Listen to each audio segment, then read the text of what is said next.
โอ้นี่บอกอาจารย์ตัวมึงบอกว่ามีซาซาคักได้ดิโอ้ยอาจารย์นี่กูกระจักคือกันอาจารย์จอยซ่า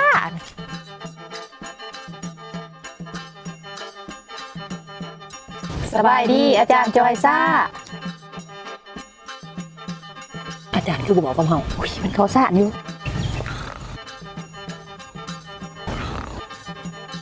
คุณเบิ่งคักแล้วเราบ่ได้เข้าซ่านมานอน ทันทีมึงสิปลุกเราก่อนไปปลุกแล้วซะอาจารย์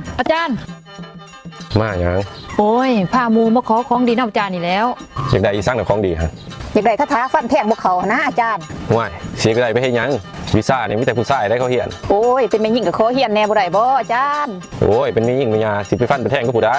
แม่ยิ่งแม่ยาเดี๋ยวอาจารย์แทงเป่าไม้หมูอยากฟันอยากแทงแมน คันว่าอยากเหียนกับสิซ้อนหายแต่ว่ามันมีค่ายได้ แทงบ่อาจารย์ขาขาย สำเงินคำเล็กๆน้อยๆกับเราให้ไกลโตนี่นะ แต่ว่าดีอีดีบ่วิสาตัวนี้อาจารย์ ว่ายก็ดีแท้เลยเว้ยคือคอยเนี่ยยูยงโคกระพันฟันแทงพวกเขาได้เนี่ย โอ้แม่นบ่อาจารย์ โอ้ยมองลมเสียงว่าหัวแตกกระคัก ใส่เพิ่งโอ้ยหัวแตกอีดี โอ้ยแตกดิ้วหันเลือดออกได้บ่เนี่ย โอ้ยเดือดออกร้ายได้นี่ โอ้ยจะเป็นสวยเด้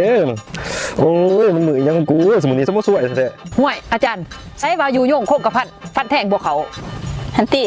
เป็นป่าอยู่บ่อาจารย์ โอ้ยจังสีมันลักษณะถึกหมอมันเป็นถึกฟันถึกแทงกันฟันแทงจ้างบ่ได้ยินคอยว่าแต่คาค่ายถือมาอยู่บ่ บ่มีอีกแล้ว อ้าวเฮ็ดจะได้สัตว์ ติดหนีได้บ่พ่อหมอ โอ้อย่างนั้นผัวบ่มีเงินนี่เบิ่งเฮ็ดซะหน้าก่อนก็จะ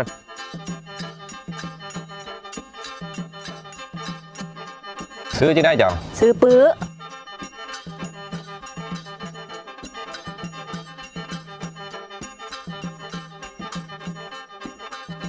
เอาบัดนี้สิอ่านสัญญาคาค่ายสู่ฟังเด้อ